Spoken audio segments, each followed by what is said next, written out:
Supreme court द्वारा oxygen audit committee की जो रिपोर्ट है आज वो प्रस्तुत हुई। उस रिपोर्ट के अनुसार दिल्ली के अंदर पर्याप्त ऑक्सीजन थी, लेकिन बावजूद उसके अरविंद केजरीवाल ने जिस तरह से ऑक्सीजन कमी को लेकर के शोर मचाया और दबाव बनाया, जिसका नतीजा रहा है ये रहा कि दिल्ली के अंदर हजारों लोग अपने परिजनों को लेकर के भटकते रहे। ऑक्सीजन नहीं मिल पा रही थी, ऑक्सीजन की कमी के कारण लोगों की मौतें हो रही थी। ऑक्सीजन की शॉर्टेज दिखा करके जिस तरह से दावे किए गए कि दिल्ली के अंदर 1140 मैट्रिक टन ऑक्सीजन की आवश्यकता है, बावजूद उसके कि उनके पास स्टोरेज की कहीं पर भी व्यवस्था नहीं थी। अस्पतालों में ऑक्सीजन सप्लाई नहीं हो पा रही थी, ऑक्सीजन के लिए लोग तड़प रहे थे, दर बदर भटक रहे। तो सवाल ये उठता है कि ऑक्सीजन पर्याप्त मात्रा में थी तो फिर मिल क्यों नहीं। सच्चाई ये थी कि दिल्ली के मुख्यमंत्री ने उचित व्यवस्थाएं यानी कि मिसमैनेजमेंट पूरी तरह से ऑक्सीजन को लेकर के रहा है।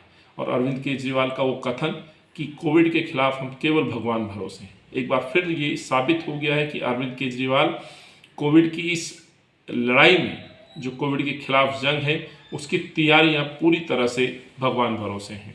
यदि ऐसा नहीं होता तो लोग ऑक्सीजन की कमी से नहीं मिलते, बावजूद इसके कि कमेटी की रिपोर्ट में दावा है कि 289 मैट्रिक टन की आवश्यकता थी और 300 मैट्रिक टन की सप्लाई दिल्ली में जारी थी।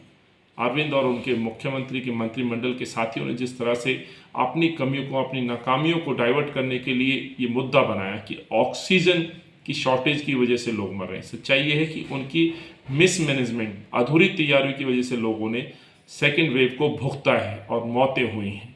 मैं ये भी कहना चाहता हूँ कि जहाँ पर अरविंद केजरीवाल की जिम्मेवारी बनती है, वहीं पे मैं समझता हूँ केंद्र सरकार की भी उतनी ही जिम्मेवारी दिल्ली को लेकर के है। दिल्ली देश की राजधानी है, भारत सरकार के अधीन लेफ्टिनेंट गवर्नर साहब यहाँ काम करते हैं। दिल्ली के अंदर स्वास्थ्य मंत्री भारत के जो हर्षवर्धन साहब हैं, उनका भी कार्यालय और निवास स्थान यही, दिल्ली से सांसद भी हैं। ये जिम्मेवारी उनकी भी बनती थी। आखिर दिल्ली की जनता ने भुगता क्यों? दिल्ली की जनता आखिर इस ऑक्सीजन की कमी से तड़प करके मरती क्यों रही? इसका जवाब कौन देगा? मैं माननीय सुप्रीम कोर्ट से आग्रह करूंगा कि लोगों पर मुकदमा दर्ज होना चाहिए, हत्या का मुकदमा दर्ज दिल्ली के मुख्यमंत्री पर होना चाहिए। दिल्ली को बर्बाद करने का काम दिल्ली के इस मुख्यमंत्री अरविंद ने किया, केवल अपने स्वार्थ, अपना चेहरा चमकाने के लिए निरंतर काम करते रहे। आखिर दिल्ली को संभालेगा कौन? इस बनी हुई जो खूबसूरत दिल्ली थी, जो पहचान थी विश्व के अंदर, उस पहचान को खत्म करने और इसका दोषी कौन है? सीधे तौर पर अरविंद केजरीवाल और ये सरकारें हैं जो मिलकर इस दिल्ली को बर्बाद कर रही हैं। दावे किए गए थे कि दिल्ली के अंदर शॉर्टेज है ऑक्सीजन की, लेकिन जब ऑक्सीजन की सप्लाई बढ़ी तो इनके मुख्यमंत्री के साथ ही आकर के कहते हैं कि हमारे पास पर्याप्त ऑक्सीजन है, बाजू के राज्य ले सकते हैं, नज़दीक के राज्य उनसे ऑक्सीजन ले सकते हैं। तो ये सच है जो इस रिपोर्ट में बताया गया है। और मैं दावे के साथ कहना चाहता हूँ, जिस तरह से रिपोर्ट में कहा गया है कि 12 अन्य राज्यों पर भी इसका प्रभाव पड़ा, तो अरविंद केजरीवाल ने न केवल दिल्ली को डिस्टर्ब किया, न केवल दिल्ली के लोगों को मरने के लिए छोड़ दिया, इनका प्रभाव राज्यों पे भी पड़ा जहां सुचारू रूप से ऑक्सीजन जारी थी, लेकिन उनके कोटे को भी काट करके दिल्ली की तरफ जब डाइवर्ट किया गया तो वहां पे भी स्वाभाविक सी बात है कि वहां पे भी प्रभाव पड़ा। तो इसके लिए सीधे तौर पर अरविंद केजरीवाल और भाजपा की केंद्र में बैठी, केंद्र की भाजपा की शासित सरकार है।